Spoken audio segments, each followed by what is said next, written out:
wabarakatuh. Waalaikumsalam warahmatullahi wabarakatuh. Ya, alhamdulillah. Saya mohon maaf Bapak Ibu sudah mengganggu waktunya, mengganggu waktu istirahatnya. Barangkali di sini saya dan Pak Ibu ingin menyampaikan atau definisi dari pelatihan yang saya dan Pak Ibu ikuti 1 bulan kemarin, gitu ya. Jadi memang ada suatu penugasan yang untuk mengimplementasikan apa yang kami dapatkan dari pelatihan tersebut. Jadi saya mohon partisipasinya dari Bapak Ibu semua. Mungkin langsung dimulai aja Bapak Ibu ya. Jadi kemarin itu kita dapat pelatihan itu mengenai fasilitator daerah program BK Provinsi Jawa Barat.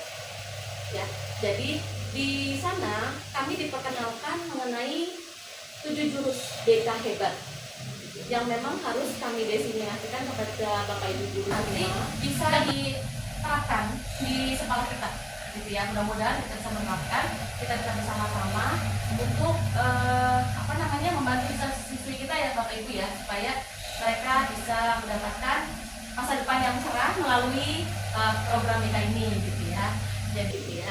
Jadi 7 jurus BK tersebut adalah, nah ini adalah ada lagunya sebetulnya. Ini kita menyanyi dulu. Nah, ada lagunya ya. Ayo kita nyanyi Pak Ibu. Tumbuh di lingkungan sehat. Pak Ibu minta tolong ya, ikutin gerakan saya dan Pak Ibu. Bersama guru yang hebat, penuh cinta dan bersahabat, mendidik dengan tulus. Gunakan 7 jurus, kenali potensi, kelola emosi, tumbuhkan resiliensi, jaga konsistensi dan jalin koneksi, dan bangun kolaborasi dan menata situasi.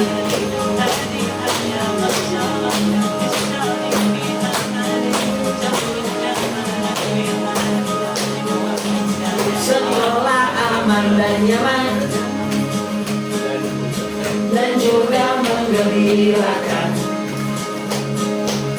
tempat bertumbuh harapan, bersama ayo kita wujudkan, mendidik dengan tulus, gunakan 7 jurus, kenali potensi, kelola emosi, tumbuhkan resiliensi, jaga konsistensi dan jalin koneksi, membangun kolaborasi dan menata situasi. 7 jurus BK hebat, bersama murid melangkah tepat. 7 jurus BK hebat, 7 jurus yang akan ingat.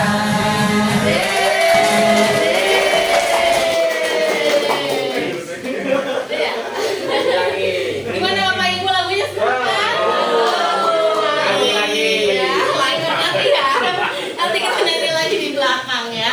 Oke, jadi sekarang saatnya saya mendefinisikan apa yang saya dapatkan dari pelatihan kemarin. Jadi kan tadi Bapak Ibu nyanyikan, itu adalah 7 jurus BK hebat yang akan kami sampaikan gitu ya. Yang pertama adalah jurus yang pertama adalah ini adalah kartu. Fungsi apa ini? Kartu ini hanya dimiliki sama guru BK yang memang sudah ikut pasca, sudah lulus. Berarti kalau ini sudah di tangan kami, berarti tandanya kami alhamdulillah sudah lulus. Makanya kami harus definisikan. Nah, ini yang pertama, kenali potensi ya, di mana nanti ya, jadi ini sebagai awalan dari semua kita mau menangani siswa itu menggunakan kenali potensi. Kemudian yang kedua ini ada kelola emosi, gambarnya kayak Bu Mirna lagi nahan nafas. Jadi kelola emosi, jadi itu jadi masalah-masalah itu ada di kuncinya di kelola emosi. Kemudian yang ketiga itu tumbuhkan resiliensi atau membuat daya lenting ya, daya lenting atau daya tahan ketika kita menghadapi masalah. Kemudian yang keempat, jaga konsistensi. Setelah kita bisa punya daya lenting, daya tahan, kita harus jaga konsistensi. Kemudian setelah itu kita bangun koneksi dengan Bapak Ibu guru semua. Kemudian setelah itu nanti akan tercipta kolaborasi. Nah barulah setelah itu kita bisa menata situasi dari sekolah ini gitu ya. Dah lanjut ya. Balik lagi. Nah ini yang tadi dijelaskan sama Pak Ibnu ya Bapak Ibu ya. Jadi ada 7, yaitu adalah mengenali potensi yang pertama. Nah mengenali potensi itu kita bisa menggunakan asesmen untuk siswa-siswi gitu ya. Jadi ada asesmen minat bakat, kemudian ada asesmen kecerdasan majemuk gitu ya, dan lain sebagainya. Kemudian yang kedua adalah kelola emosi, jadi pembelajaran sosial emosional. Jadi nanti akan dijelaskan secara rinci lagi oleh Pak Ibnu bagaimana cara kita dalam mengelola emosi dalam mempelajari sosial emosional gitu ya. Jadi kan kalau siswa kan kadang suka emosi suka nggak stabil gitu ya, jangan siswa aja, kita juga sama gitu kan. Nah bagaimana lah kita bisa mengelola emosi kita meskipun gitu ya, ketika kita ada masalah di rumah gitu kan, atau dengan masalah dengan siswa, kita bisa mengelola emosi gitu ya. Nah yang kemudian ketiga adalah tumbuhkan resiliensi, bagaimana kita bisa menemukan daya lenting kita terhadap berbagai masalah.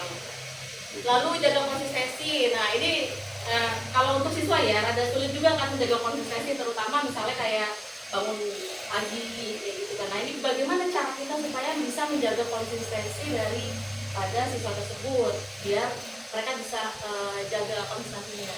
Kemudian menjalin koneksi dari berbagai pihak di sekolah. Ya tentunya dari kepala sekolah dan semua stakeholder sekolah harus bisa kita menjalin koneksi agar tercipta hubungan yang baik gitu ya dengan sekolah. Lalu bangun berkolaborasi dengan semua pihak terutama gitu di sekolah untuk mencapai suatu sistem yang baik di sekolah. Termasuk juga dan terakhir adalah menata situasi, bagaimana kita bisa menciptakan lingkungan belajar aman, nyaman dan menggembirakan untuk siswa-siswi kita. Itu Bapak Ibu ya. Yang pertama mungkin saya akan menjelaskan mengenai kenali potensi, karena memang dari 7 jurus itu kami harus mendesiminasikan minimal 2 jurus yang memang harus secara mendalam Bapak Ibu ketahui gitu ya. Yang pada intinya adalah kenali potensi itu bukan hanya tugas guru BK saja.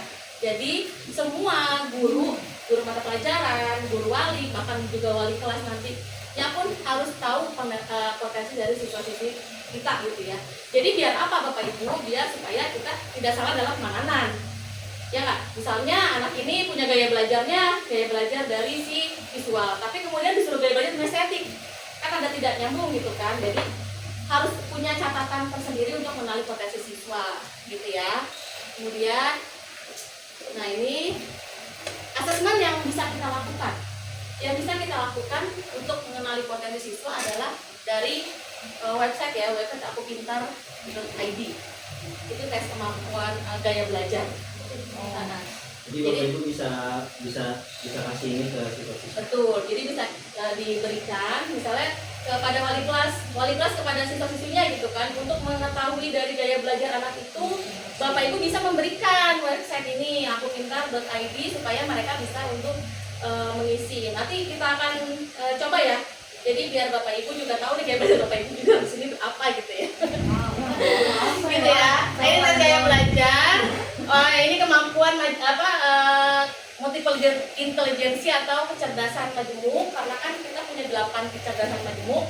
Jadi semua siswa itu pasti ada 1 atau 2 kecerdasan. Nah di situ nanti mereka bisa mengembangkan dari kecerdasan tersebut. Misalnya dia tahu dia punya kecerdasan linguistik tentang bahasa. Jadi dikembangkanlah sama guru bahasa atau mungkin sama guru wali kelasnya, bagaimana dia bisa mengikuti lomba-lomba dari diarahkan seperti itu.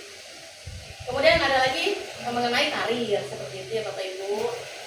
Nah, di sini saya akan coba melakukan tes gaya belajar Cuma Bapak Ibu bisa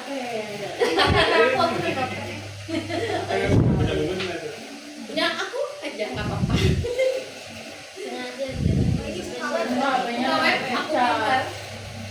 Itu tadi yang Bapak Ibu ini aku pintar tes gaya belajar.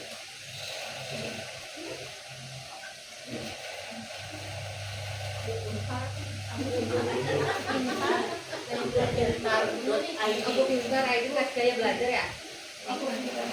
Iya itu benar. Ya, tes gaya belajar. Ya.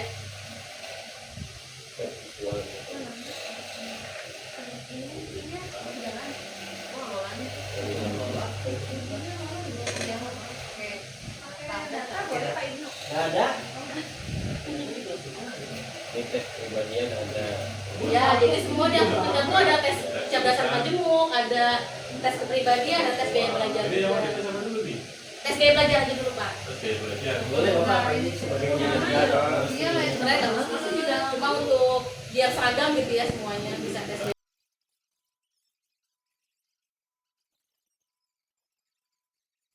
A few moments later. Ya, jadi gaya belajar yang dimiliki oleh kelas 10 TEA atau CTE 1 itu sudah kita rekap, sudah saya rekap gitu ya. Jadi supaya nanti tidak salah dalam memberikan treatment gitu ya, dalam memberikan langkah pada siswa. Jadi ada siswa yang memang kebanyakan dia kalau di Bunesi itu banyak anak yang gaya belajarnya kinestetik. Itu ada sekitar 18 anak atau 16 anak yang bisa lupa. Ya, kinestetik. Iya, dari aku minta hasilnya dari sini. Nah, ini kan gaya belajar 3 ya Bapak Ibu ya. Ada gaya belajar visual, ada gaya belajar editorial, dan gaya kinestetik. Nah, visual itu kan mereka lebih memfokuskan kepada penglihatan, dari indera penglihatan. Jadi kalau misalnya anak-anak yang memiliki gaya belajar visual, itu mereka bisa kita terapkan metode belajar seperti penggunaan flash-show atau presentasi kayak seperti ini gitu ya. Atau mungkin lebih kepada diagram-diagram, tabel, mind mapping, terutama kayak guru sejarah gitu Pak Tio atau PKN gitu kan. Nah itu nanti mereka yang visual lebih mudah dalam menghafal atau mudah dalam belajar itu menggunakan mind mapping biasanya seperti itu kalau visual. Iya kayak membaca. Jadi mereka meringkas pembelajaran gitu ya. Kan beda sama yang kalau auditori mereka kan lebih memfokuskan kepada indera pendengaran. Jadi mereka tuh kalau belajar tuh berisik. Entah harus ada musik, terus dia belajarnya kalau ngapal tuh harus menggunakan suara. Kan kalau orang visual itu kan belajarnya anteng ya, jadi dia hanya melihat terus kemudian menghafal. Tapi kalau anak auditori karena memang dia harus mendengar sesuatu di telinganya gitu ya, jadi dia menghafalnya menggunakan suara gitu. Nah, jadi biar dia lebih mudah paham. Nah kalau kinestetik itu dia lebih menekankan kepada aktivitas. Jadi ya banyak bergerak gitu anak-anak kinestetik. Gitu. Dan kemarin di 10 TS itu kebanyakan dari pada si gaya belajar kinestetik. Memang saya lihat juga iya, anaknya ada sedikit aktif. Jadi mereka tuh lebih gampang masuk kalau praktek ketimbang teori. Jadi misal kayak Bunia nih mengajarkan mengenai ngoprek komputer misalnya atau ngoprek listrik gitu ya. Mereka lebih sering pengennya saya kalau Bunia mempraktekkan sesuatu misalnya gitu ya, dan mereka lebih paham ya dibandingkan mereka harus menghafal secara teori. Itu anak-anak kinestetik seperti itu. Jadi kita harus mengetahui juga. Nah mungkin ini baru 10 TE 1. Nah di sini kan guru-guru yang lain ada wali kelas ini Bapak Ibu ya, bisa gunakan yang tadi aku pintar supaya Bapak Ibu tahu gaya belajar anak-anak tuh apa aja. Nanti pun akan dibantu sama pihak BK karena saya sendiri pun juga belum membagikan ini ke seluruh siswa kelas 10. Dan memang rencana saya akan membagikan gitu ya. Cuman kan kalau BK kan mengolahnya rada sedikit lama ya karena kita megang sampai kelas gitu kan. Dan kalau Bapak Ibu penasaran dengan hasilnya sendiri, ya sudah gunakannya sendiri gitu ya dengan aku pintar ini. Nah ini ya, ini adalah pengertian dari 3 gaya belajar yang tadi saya sampaikan. Ada gaya belajar visual. Visual itu adalah lebih mudah mengingat informasi dalam bentuk gambar, grafik, warna atau tulisan. Jadi tuh mereka tuh lebih senang kayak begini nih, kayak buat slideshow film gitu kan. Dan mereka disuruh meringkas atau disuruh mengambil kesimpulan dari mereka lebih cenderung suka dengan metode seperti ini kalau anak-anak visual. Nah, strateginya apa? Yang tadi gunakan gambar, peta konsep, video, infografi, atau mengajak murid untuk membuat catatan warna-warni, mind map atau sketsa. Gitu. Jadi mungkin Bu Nancy kan udah tahu ya anak-anaknya apa aja, jadi bisa lebih mudah paham nih bagaimana menangani anak tersebut. Misalkan ada anak yang kesulitan belajar, ya udah kita coba dulu dari gaya belajarnya apa, gitu loh. Jadi kita bukannya, ya emang ada merepotkan gitu ya Bapak Ibu ya. Jadi maksudnya tuh kan ada beberapa guru yang menyamaratakan semua siswa, ya nggak menyamaratakan semua siswa. Misalnya siswa A, dia tuh daya ingatnya susah gitu kan untuk menghafal, tapi disuruh ngapalin gitu kan, ada susah. Nah coba ganti metode lain supaya mereka tuh bisa mengembangkan dirinya sendiri gitu dari gaya belajarnya ini. Jadi biar mereka juga bisa dapat nilai gitu kan. Oke, lanjut ya. Ini contohnya kalau ada guru yang contoh guru yang tadi yang menyamaratakan semua, dan tanda kutip guru ini belum terlalu bijak. Kenapa? Karena di sini ada siswanya, ada monyet, penguin, gajah, terus apa? Gagak, ikan, dan seterusnya. Terus tanyain untuk katakan dia kan ya, untuk seleksi lebih fair, mari semua orang silakan mengujikan melakukan hal yang sama, yaitu panjat pohon ini, gitu loh. Otomatis kan yang menang dia, yang ini udah bisa gitu kan. Nah jadi jangan disamakan Bapak Gajah. nah gitu.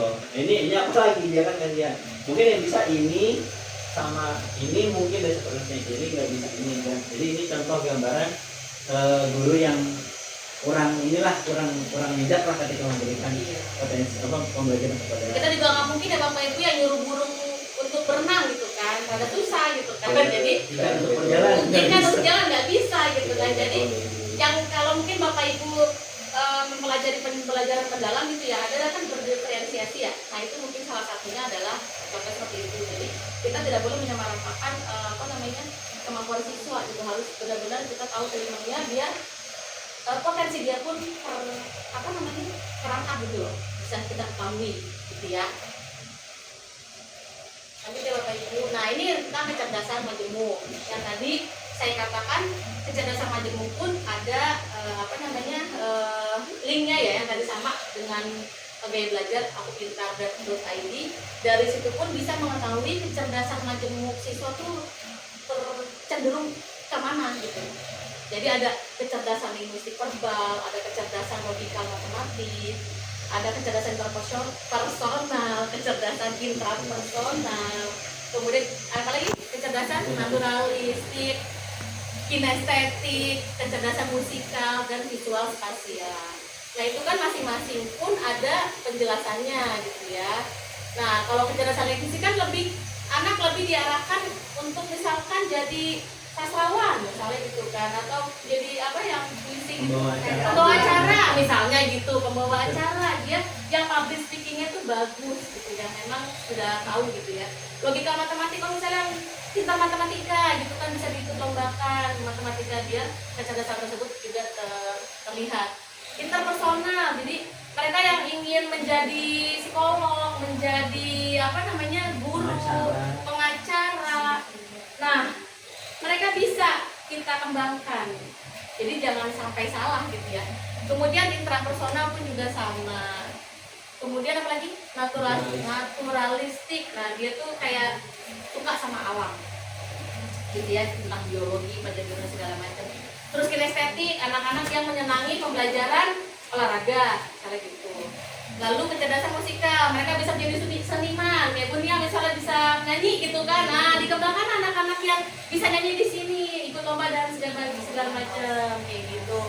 Kemudian visual spasial juga sama. Visual spasial itu yang gambar. Ya iya, yang gambar kayak desain grafis kayak gitu. Lanjut.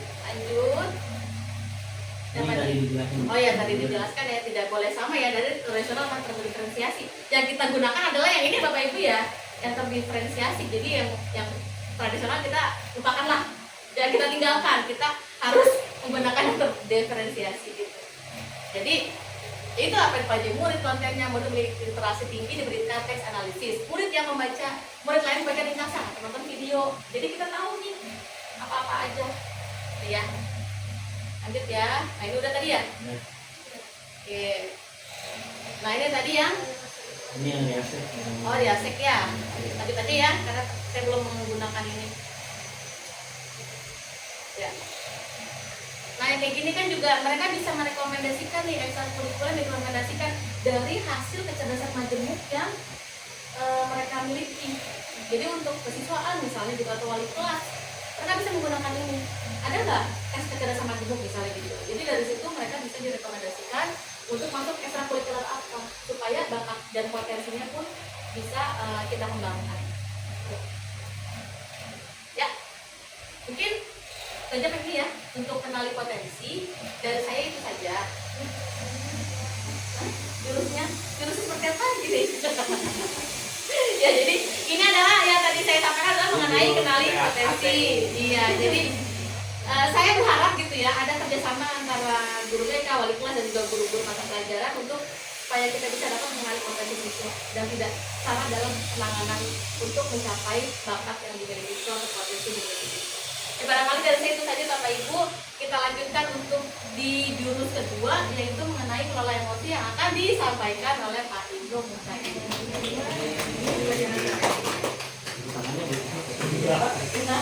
Saya sedikit menambahkan dulu terkait dengan kenali potensi Bapak Ibu. Jadi jangan ragu buat datang ke BK buat konsul. Pak ini saya kayaknya nemu anak kinestetik nih. Saya coba deh Pak diarahin gitu Bu, coba diarahin atau saya nemu anak yang linguistik atau nemu anak yang cerdas musikal gitu ya. Jadi diarahin nggak apa-apa. Nemu anak yang itu yang autis. Nah, sama nggak apa-apa diarahin. Cuma yang jelas nanti Bapak Ibu minimal ngasih dulu tuh aku pintarnya ngasih dulu ada ini itu ya Bapak Ibu ya. Nah nanti tujuan kita tetap kita harus menjalin koneksi dengan guru BK, wali kelas, guru mapel dan seterusnya. Oke saya lanjut. Terima kasih mungkin atas waktunya. Saya lanjut ke jurus kedua. Di jurus kedua ini Bapak Ibu saya akan berusaha menjelaskan terkait dengan kenapa kita harus punya jurus kelola emosi. Gitu ya. Kita di jurus kedua itu kita belajar dengan namanya SEL. SEL itu namanya SEL itu kepanjangan dari socio emotional learning atau pembelajaran secara sosio emosional. Gitu. Nah ini kita lanjut. Oke, saya selamat datang para pendekar di Gunung Merapi. Jadi Bapak Ibu pasti setiap harinya akan punya emosi gitu. Gak mungkin kan Bapak Ibu setiap hari itu kayak zombie itu datang, itu datar gitu, gak mungkin. Pasti ada Bapak Ibu yang seneng, sedih, marah, kecewa ataupun apapun dari rumahnya. Pasti punya emosi setiap harinya. Ya, jadi, nah terus bagaimana caranya kendalikan emosinya agar emosi tidak mengendalikanmu? Next, nah ini bermain kertas emosi. Jadi kita nggak usah pakai media kertas ya, Bapak Ibu dengerin aja cerita dari saya nanti terus ekspresikan apa yang menurut Bapak Ibu sampaikan itu. Oke, jadi gini, pagi itu Bapak Ibu Bapak Pak Randi berangkat ke sekolah mengendarai sepeda motor. Bahan ajarnya udah disiapin nih, udah rapi ya kan. Terus kemudian digantungkan di motor. Namun setelah beberapa meter sampai sekolah, motor mendadak kehabisan bensin dengan susah payah. Si Bapak Randi mendorong motor hingga sampai sekolah. Jadi udah dibawa, tapi bensinnya habis. Sampai di sekolah, hampir semua murid datang tepat waktu, namun sempat suasana stabil. Andi masuk terlambat, ia hanya duduk sambil berkata, maaf Bu, Pak, saya telat. Pelajaran pun dimulai. Namun saat akan menggunakan bahan ajar sudah disiapkan, ternyata si Bapak Randi tersadar bahwa bahan tersebut tidak ada. Dicari ke sana kamar kesana. Tapi kalau tidak ada, dengan terpaksa Bapak Randi berusaha mengajar seadanya bayangan aktivitas mengajar yang seru seketika bunyi. Tadinya udah disiapin mengajar tentang Pak Randi ini guru sejarah mengajar tentang asal muasal Sriwijaya, ternyata dia lupa. Akhirnya dia menjelasin tentang sejarah 1945 aja kan yang bisa di lanjut di tengah pelajaran saat Bapak Randi mengajar, Andi terlihat tidak memberikan perhatian, dia duduk sambil tidur. Si Andi malah tidur, udah terlambat tidur pula kan. Nah, lama kemudian ada seorang bapak mengetuk pintu kelas. Bapak Randi membukakan pintu dan menghampiri, maaf saya pamannya Andi. Jadi pamannya si anak yang terlambat tadi. Sebetulnya Andi sudah 3 hari di rumah sakit karena menunggu ayahnya yang sedang sakit. Meski kurang tidur, tapi Andi maksa untuk selalu ingin berangkat ke sekolah. Ya, karena tidak ingin ketinggalan pelajaran apalagi pelajaran Bapak Andi. Sekarang saya izin untuk jemput Andi karena ayahnya masuk. Gitu. Aduh, gitu ya. Terus paman Andi juga mengeluarkan sebuah bungkusan dari tasnya. Oh iya Pak, maaf, ini tadi saya nemu bungkusan. Ini tadi saya cek isinya buku dan ada sekolah ini. Jadi saya bawa aja, mana tahu bisa membagikan kepada pemiliknya. Terus, Pak Randi melihat dan ternyata itu bahan ajarnya yang ternyata dicari-cari. Ya Allah, ternyata itu loh yang dicari-cari yang tadi yang sudah disiapkan dari rumah yang sudah itu ternyata jatuh di tengah jalan tapi ditemukan sama bapaknya, si pamannya Andi. Kemudian Andi dan pamannya pun berpamitan. Pak Randi kemudian kembali ke kelas dengan bahan ajar yang kembali di tangan dan melanjutkan yang pelajaran dengan semangat menggunakan pelajaran ajar yang memang sudah disediakan. Akhirnya ngajar sejarah Sriwijaya lagi, gitu ya. Pembelajaran tersebut berjalan dengan penuh kegiatan. Yuk, sekarang Bapak Ibu dah, gimana sih rasanya tadi membaca ini gitu kan, membaca itu dari yang saya ceritakan, apakah ada unsur sedihnya atau unsur apa yang marah gitu ya. Coba maka Pak Bu Nesi mungkin berarti apa gimana reaksinya coba? Reaksinya yang pertama kesal mungkin ya Pak ya. Kesal. Lagi buru-buru nih, tiba-tiba ternyata mobilnya mogok.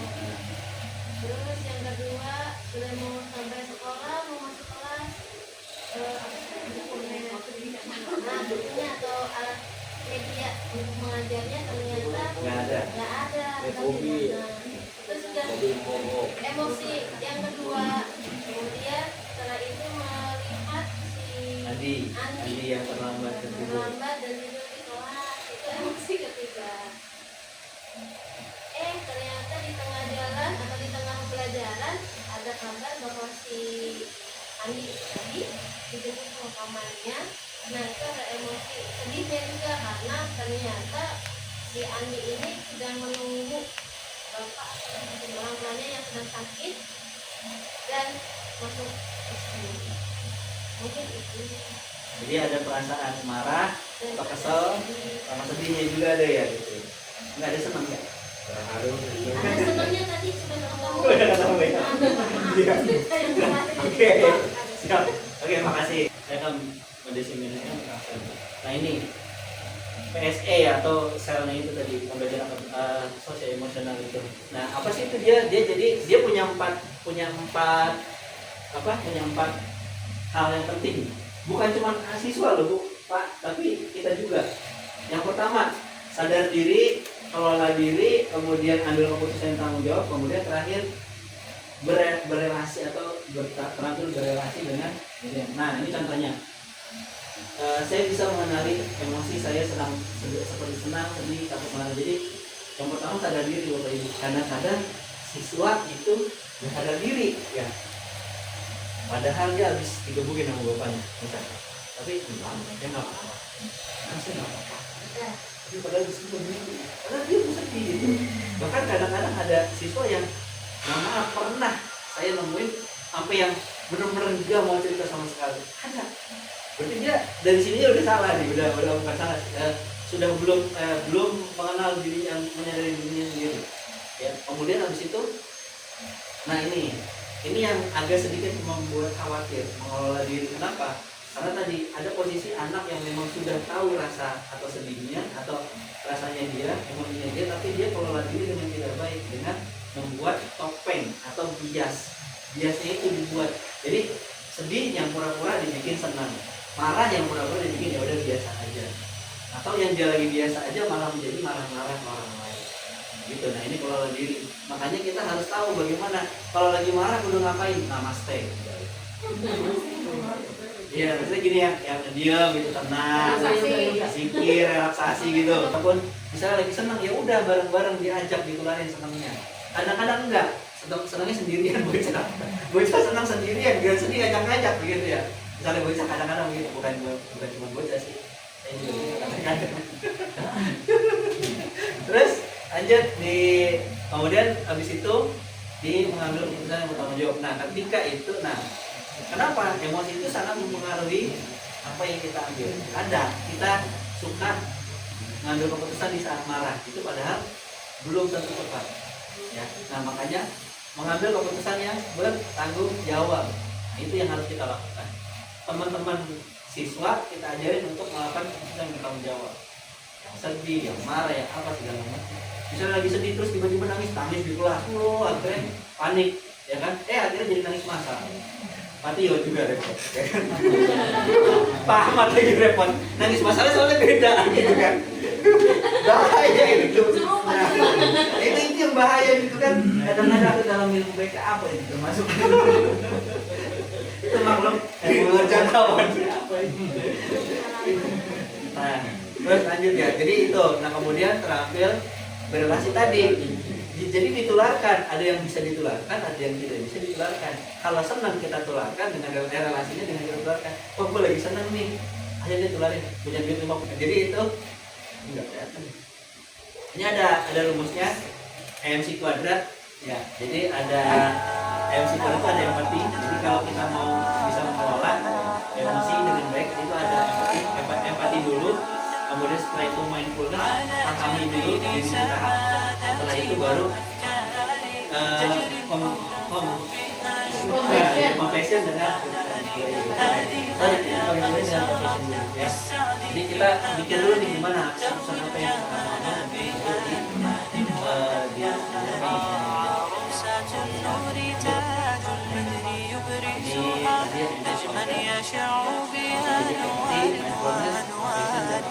مبارك زوجها جاءت على درار زوج نقاء بتاج tahu mana sedih, بالحسن يضرب في حسن وإسراء. Nah ini nih yang paling penting dari pelajaran kelola emosi apa yang saya dapat. Jadi rumusnya pakai tangan. Jadi tangan Bapak Ibu begini. Nah ini adalah kondisi tidak aman. Ini red zone. Ini kita bisa menggambarkan otak kita sebagai red zone dengan seperti. Jadi ini gambarnya seperti otak ini. Ini empat ini ya. 4 dari kita ini adalah pemikir logik. Kita ibaratkan pemikir logik itu dengan si logik ini atau neokorteks. Ini neokorteks. Kemudian, nah di sini ini adalah limbic. Jempol ini limbic. Ini adalah reptil. Jadi dalam kondisi seperti ini, jadi kalau mau misalnya lagi marah atau lagi apa segala macam mau ambil keputusan yang susah, yang bingung, Bapak Ibu ingat begini aja. Ini berarti red zone, begini berarti comfort zone atau green zone. Kalau begini, ini yang ada bahaya. Kenapa seperti itu? Ini neokorteks, ini limbic, ini reptil. Apa sih neokorteks? Itu adalah bagian-bagian kepala atau otak Bapak Ibu yang punya saraf-saraf logik. Jadi kalau Bapak Ibu pikir tentang berpikir logika, berpikir logik, itu yang gambar kayak ulat-ulat itu. Ini yang keriting-keriting itu adalah neokorteks, dia yang memberikan logik kepada Bapak Ibu. Nah, kemudian di bagian sini nih, bagian kecil nih. Nah, bagian ini nih, yang bagian kecil di dalam terus. Kayaknya ada di gambar. Ada satu. Nah ini nih. Nah ini neokorteks nih Bapak Ibu. Nah neokorteks ini limbic di dalamnya nih. Nah limbic itu apa? Limbic itu yang memberikan emosi. Jadi Bapak Ibu hari ini senang. Itu limbic yang berpotensi yang ngasih. Sedih, marah, dia yang ngasih nih. Dia yang ngasih. Nah kemudian ada bagian yang kecil. Ini saya dari sini nih. reptil ini yang berbahaya. Kenapa? Kalau dia sampai lepas dia kayak dinosaurus. Iya, di sini di belakang. Apa namanya itu? Iya, itulah pokoknya ya. Pokoknya jadi otak reptil lah yang disebutnya. Jadi gitu. Nah, makanya kalau kita ingat begini aja rumusnya. Jadi neokort apa si limbic ini tadi atau si pengelola emosi, dia harus disimpan atau ditutup dengan neokortex atau dengan logika kita supaya si reptil ini tidak bisa berfungsi apa-apa. Kenapa? Kalau begini itu bahaya, sudah lepas kendali, sudah hilang. Nah, iya akhirnya ini kalau sudah begini si reptil lah yang mengendalikan. Inilah yang bahaya. Karena reptil cuma punya dua pilihan, fly or fight,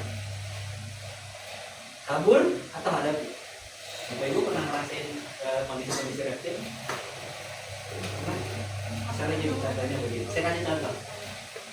Pak Ibu nabrak ayam, dia tanggung jawab apa kabur? Pernah kayak gitu? Pernah kayak gitu? Nah itulah kondisi reptil. Kabur jangan. Kabur hah? Nah, itu kita harus menggunakan itu. Makanya kita harus mengendalikan. Jawab jangan. Kalau tanggung jawab ya 100.000. Karena di sini anak ayam jangan biasa 100.000. Gitu ya. Atau kalau misalnya Bapak Ibu kabur ya udah kabur aja. Gitu. Itu contoh dari reptil yang bekerja. Kalau Bapak Ibu kabur berarti Bapak Ibu menggunakan otak reptil, emosinya sama logikanya kabur, nggak sesuai, nggak sejalan. Tapi kalau Bapak Ibu begini, emosinya dikelola sama logik, oh ya saya harus bertanggung jawab, ini tetap makhluk Allah, ini tetap harus yang ditanggung jawab, harus saya kepada yang ini. Bukan begitu Pak Ustadz? Siap. Makanya kan kadang kalau kita emosi, kita kalau untuk menahan emosi pasti mengutamakan gitu kan. Nah itulah secara respon alami gitu kan. Itulah si neokortex sedang kita kendalikan, kita melindungi diri.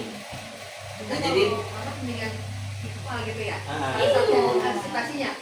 Betul. Nah. Biar kita si reptil itu tidak keluar. Iya, betul. Bahaya kalau itu begitu. Kamu atau lebih ada lagi rumus atau cara yang lebih bisa mengendalikan emosi kita dengan menggunakan dengan menjalani neokortex sedikit. Saya diajarin sama Pak Ustadz Abadi sama Pak Ustadz Tio.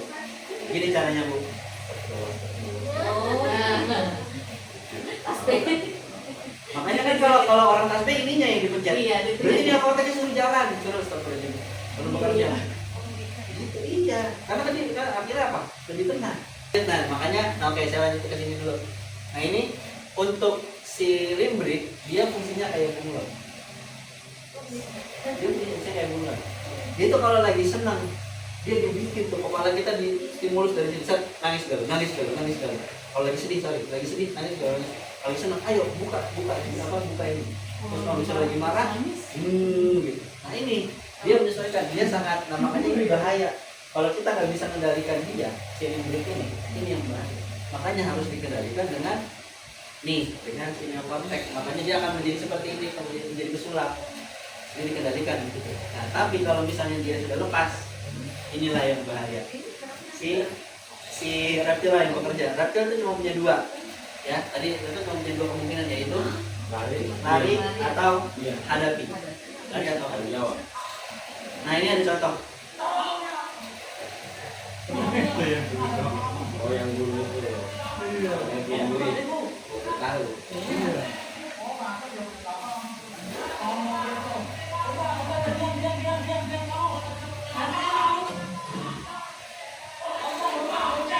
Dia sampai kayak gini. Tuh. Saya aja sampai gemeter Bu ngeliat ini. Ini beneran loh terjadi di Indonesia. Jadi sampai anak ngatain begitu ke bulunya ya Allah. Tapi kalau kita pelajari ya, itu berarti dua-duanya pakai otak reptil. Otak ini sebenarnya pakai emosi, pakai reptil yang dipakai. Pokoknya saya udah fight aja, udah fight. Ada sadar dia jadi bukan ini yang bahaya. Makanya jangan sampai reptil itu mengendalikan kepala kita. Jadi jangan sampai kita cuma punya dua pilihan, hadapi atau kabur, jangan sampai. Tapi kita harus gunakan logik kita. Begitu. Ini ada lagi. Kali ini yang si kakak pakai kepalanya, pakai neotek. Kali ini tangis. Dia pakai reptil.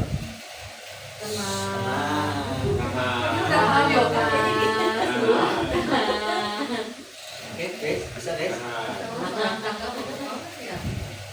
Nah, gitu ya. Ini contohnya aja gitu. Responsible decision making. Juga dan ini tadi yang saya bilang. Jadi Bapak Ibu, ini yang biasanya terjadi sama kita. Setelah emosi kita langsung memberikan respon, langsung memberikan tindakan. Pokoknya emosi, ternyata emosi naik, pelak. Iya nggak? Emosi. Atau bocah nih, asal rambutnya dipotong, langsung bikin normalisasi rambut. Gitu. Karena emosi dia, karena emosi langsung direspon tindakan. Gitu, rambut dipotong, terus kesel. Emang rambutku mengganggu, segala macamnya itu. Karena dia apa? Karena dia dari emosi langsung menggunakan respon, tidak menggunakan jeda. Nah, di sini saya dikeluarkan emosi, yuk Bapak Ibu, kita sama-sama setiap apapun yang terjadi dalam kehidupan Bapak Ibu sekalian, gunakanlah ketika kita sedang dalam emosi apapun itu, mau senang, sedih, marah, segala macam, gunakanlah jeda dulu untuk menyelesaikan tadi decision making dulu, untuk berpikir saya harus ngapain dulu, kemudian baru memberikan respon tindakan. Ini, oke. Nah, Ibu, saya ada mainan sedikit. Kalau tadi Bu Mirna mainan pakai online, saya mau mainan pakai beginian aja. Ya, copot. Nah, jadi Bapak Ibu, ini adalah sebenarnya ini hasil karya kami waktu di sana ya. Jadi kita bikin begini, Bapak Ibu bisa pakai nanti. Jadi ini biasanya kami bikin tulisan gitu, nama, nanti masukin satu-satu. Ayo masukin satu-satu. Boleh pakai bola kalau Bapak Ibu mau daikin gitu ya. Saya mau pakai sedotan aja ya. Jadi ini ada nama siswanya. Nah, jadi nanti Bapak Ibu bisa mulai nih dari awal nih. Dari awal pulang belajar pakai ini. Ini maaf ya, rada-rada Udah lama soalnya. Udah lama. Jadi nanti di sini misalnya ada takut, marah, sedih, bahagia, ngantuk, senang. Nah, nanti bisa dimulai ditaruh dulu, ditempel di papan tulis atau di tembok. Yuk, hari ini sebelum mulai pelajaran, taruh, kamu sekarang lagi merasakan apa? Gitu. Anaknya pelajaran apa? Sedih, ngantuk, segala macam. Nanti evaluasinya setelah pulang atau setelah pelajaran Bapak Ibu, suruh naruh lagi. Sekarang berubah nggak nih? Gitu. Ayo, yang masih sedih. Enggak Pak, saya sekarang udah senang. Minimal Bapak Ibu memberikan perwujudan bahwa anak itu emosinya keluar, emosinya punya, merasakan emosi yang dia tahu emosi yang dihadapi saat hari itu. Itu belajar Bapak Ibu. Syukur-syukur saya berdoa nih sebelum pembelajaran itu isinya adalah ngantuk, sama takut, sama sedih. Tapi ntar kalau udah pembelajaran isinya bahagia, seneng. Udah itu aja. Sedih. Bahaya ini mah. Berbahaya jadi sedih malah. Kita salah apa ya? Nah, gitu. Evaluasi diri ntar kitanya. Atau Bapak Ibu bisa menggunakan ini, roda pilihan. Bapak Ibu nanti di sini kami juga ada bentuknya kayak begini. Nanti tinggal ini kalau ini biasanya buat BK, jadi nanti akan dipilih. Kalau lagi marah pilih yang mana, kalau yang sedih pilih yang mana, kalau kecewa pilih yang mana. Gitu. Ini rumus iMessage. Nah, Bapak Ibu bisa gunakan ini buat diri sendiri, buat orang lain bisa, dan buat kawan awas jawab juga bisa. Contoh, saya merasa kesal saat kamu menyerobot mainan saya. Saya berharap kamu bisa antri dengan tertib sesuai yang diperlukan antriannya. Ya. Jadi dia mengungkapkan di sini ada emosinya keluar, kemudian perilakunya secara detail, perilaku yang tidak disukai, kemudian yang diharapkan itu apa. Jadi Bapak Ibu bisa ngajarin murid-murid seperti apa harus memberikan respon kepada kepada orang lain. Contoh seperti yang tadi disampaikan sama Pak Tio bahwa dia bilang kalau normalisasi saya akan jawab, jadi dijawabnya bla bla. Jadi begitu. Jadi ada kita mengeluarkan dulu nih rasanya seperti apa, kemudian kondisi kita harapkan seperti apa. Begitu Bro.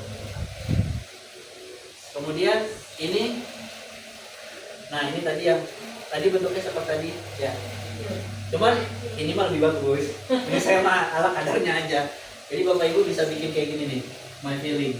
Ya, itu namanya my feeling. Jadi pagi sebelum berangkat, sebelum mulai pelajaran, kira-kira ayo anak-anak apa rasanya? Sedih, takut, apa segala macam. Setelah itu evaluasinya dengan benar nggak?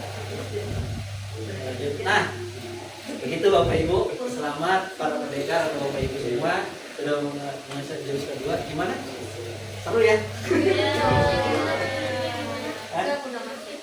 Jurusnya begini, namaste. Jadi Bapak Ibu punya jurus ya. Jadi hari ini kita belajar tentang kelola emosi. Bapak Ibu ingat jurus dari kelola emosi yaitu dengan tangan yang harus ditepat. Kalau begini namanya Bapak Ibu tadi green zone. Jadi jempolnya di dalam green zone. Ya, green zone atau kondisi yang aman. Kalau ini yang bahaya kenapa? Ini bahaya kenapa? Karena emosinya sangat tinggi. Jadi cuman baperan doang ini. Ini bukan ini limbiknya doang. Jadi ini green zone dan Bapak Ibu jangan sampai begini. Kenapa ini? Karena ini adalah red zone, yaitu di mana neokortex tidak berhubungan langsung dengan ini. Kalau udah begini baru Bu minum mijon. Bisa. Jadi gitu Bapak Ibu. Jadi ingat jurus kelola emosi dengan namaste dan dengan pegangan tangan ketika marah. Teman-teman bisa mulai. Ya, mungkin itu Bapak Ibu. Terima kasih atas perhatiannya. Di jurus kedua nanti kita lanjut lagi dengan jurus ketiga, keempat, kelima, keenam dan ketujuh di pertemuan selanjutnya. Oke. Terima kasih. Wassalamualaikum warahmatullahi wabarakatuh.